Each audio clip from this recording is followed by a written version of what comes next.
Hello, it's Dominique. I want to share with you the project I just finished. I had a series of tutorials I just finished. I think there are 5 of them. So if you want to follow how I make this album, it's pretty neat, and I want to do the reveal today. So this is I call it the Neverending album, flip album. I use the preserve paper, like you've seen me use this one for so many times. It's because I like the style, all the butterflies and all those little cards and labels, and the colors are beautiful and they're double-sided and you get to have so much choice. So I use those all the time. When I'm low, when I'm like almost out of them, I buy another pad. I hope they will last forever. I will find them in the store forever. So that's what I've used. So this album I did not follow the tutorial, but I was inspired by image of the creator video of the Neverending album. I had made the small one before. Maybe you have seen this one. It was a 3x3. I had a couple mistakes I made, so I corrected those in here. So if you want to know how to build it, just go watch the tutorials, series of tutorials. So here, this is the cover. So I use this nice paper with the butterflies here for the cover, and some labels here I've stacked one on another, and there are 3 of them. So this one is flat, this one is 1 layer of chipboard underneath, and this one has 2 layers. And you can see exactly how I made that if you watch just the video before this one. Here I used some bling. I did not go crazy on embellishments because it was busy enough, so I just went with the little pearls here and a little row here of pearls. And this is quite neat. This is not the same kind of bling that we see that we buy at Joann or Hobby Lobby. This one I bought on my dollar store here in Canada, and I have like 1.8 meter. That's 6 feet of 8. 1, 2, 3, 4, 5, 10 rows. It's not the same quality, but it's just good enough for me because look, I've done that here. I thought it was just the right pink. I like the vintage pink. I always like everything that's vintage. And I put some here on the side, on the spine, and on the other spine right here. And I did not put anything else inside. No pearl, nothing. A couple of these little labels, and that's it, because as you can see, it's pretty full already. There's still room, as you can see. I can squish that. There's a lot of room for photos, and some of the pockets already, because they're wrapped around, they already contain the space for the photo. So you have a lot of photo you can still add in there, even though it looks like it's full. It's not. And this is the bottom.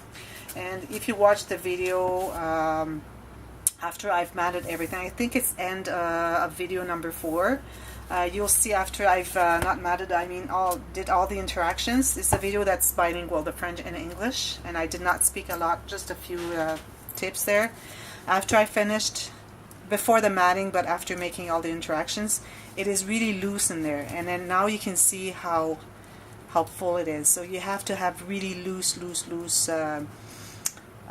result before you start matting. If it's already like this before you start matting, it's not working. You have to remove some flaps. So you just cut the flaps, the ones that I've added inside, just cut some, go down. And also one thing I wanted to tell you, this paper collection has cardstock. It's not that thick. It's not like paper. It's good. It's just a good thickness. But if you have, like, if you want to use Cartabella is really thick. The 12x12s are really thick paper. You cannot make this project with that kind of paper unless you add more to the spines. Like you have to add 1/8 more on each spine than what I have here, because there are all those spines there. So if you add 1/8 of an inch per spine, then you would be able to do that with the Cartabella thick cardstock. So here it is. So we open here.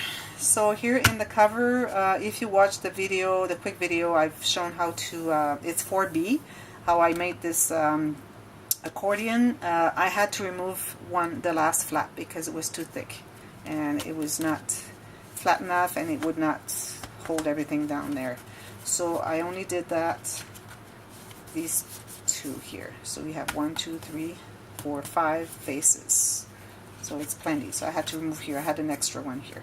And then another flap. I think it was a pocket on the last one, so I had to remove that. So this is the flap. Now the way it works is that it opens forever. So I'm gonna go like one section at a time, and then I'm going to show you how wide it is after that. So you flip it like this. As you can see, I haven't added any decoration. Maybe I will add one little label like I've done on the cover, like these, but just the one maybe. But even though I don't think I want to add any more cardstock because I want to leave the space for the photos. So it's really plain, but the paper is busy enough, and people can do kind of journaling, you know. So this one is magnetized, opens here, opens here. So you see those two flaps, I could have not made those. It would have been better. I would have had more space for maybe some cards, you know, little labels. But anyways, I decided to leave it that way. Some I left plain because I just want to leave it so that people can put a photo or do journaling.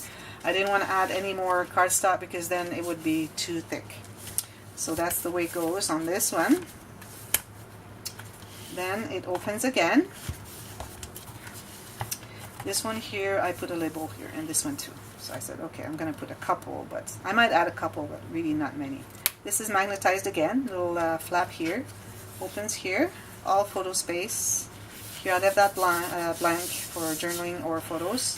And here I made a little file. So this file here, I wanted to have it all flush, but when I cut my my envelopes in two, I did not have the right line because I had a couple lines there. So I ended up having it, two of them smaller. But I said, that's okay. It's like 2 layers of envelopes. So you have 4 envelopes. You can put some stuff in there. Not too much because just 1 card or photo per envelope because then it wouldn't close. Okay, here I have a pocket. So this is the back. Like we had the back here, I did the pocket, side pocket here. Okay, and the first back is right here. So there's nothing there. Okay, so here I have the 1 envelope. I just put this little card. Someone can put them anywhere else. There are 2 other places where they have pockets. So it goes like this. Next one is the envelope closure that I like making so much. So I have this like this. Here you have those 2 flaps. So those 2 flaps, if you want to have more room for photos, you can remove those. Even someone who buys this album and says, well, it's too thick, I can't close it, they can just cut that right there, flush here. That would be still good. And opens here, photo space here, and then this flap too could be removed as well. But I left everything there, and now I'll tell the person that's buying it that they can always remove them. There. Maybe I went a little too crazy on the flaps, because I thought I had a lot of room, but I ended up not having that much. So that's another back. So here I have 2 diagonal pockets, so you can slip a couple photos in there. Next one, this one here, so magnetized again. So this one I made a little waterfall. I left that blank in here so that people can write or put photo right there, so that I don't add too much paper. That's the whole reason why I left some blanks. And then the last page is here. So it opens like this, then it opens like this, and it opens again like this. It goes like this. So I'm going to open the whole thing, and I'm going to take the camera and show you how it goes. So all the pockets open like this. Let me get this right here.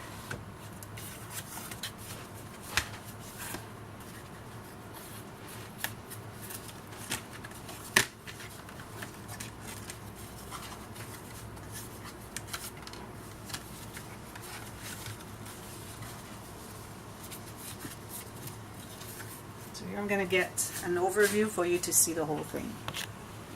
So we start here. So the flap for the cover.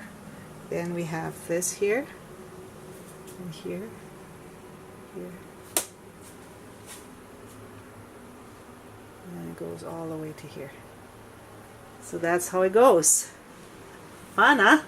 I really love this thing. So it was a great idea to have just folding and folding forever. So that's what it is. I'm going to put that back together. And then so I will put I have put the link of this video on the first tutorial number 1 So if you want to see from Image of the Creator, so if you want to see her video, but it's not a tutorial because she's selling the tutorials on her Etsy shop. And so if you have to buy the tutorial, so I thought that would be nice if I make my own, because I didn't make the same interactions as her. It's just the idea that I got. I never make the same as other people. I like to make my own designs. Isn't that cool? I love this thing. So anyways, if you like this project, if you like the video, just click on the thumbs up button. If you have not subscribed to my channel, you have to do so right now so that you can see what is coming up, because I'm starting a new season. I finished my vacation and now I'm doing videos and share videos, project share videos, and also tutorials, so you have to keep watching. I have some French and English, so just pick the ones you want, and you get to get what you want. And also don't forget to click on that little bell so that you get notifications every time there's a new video coming out. So thank you for watching, and until next time, happy scrapping. Bye bye.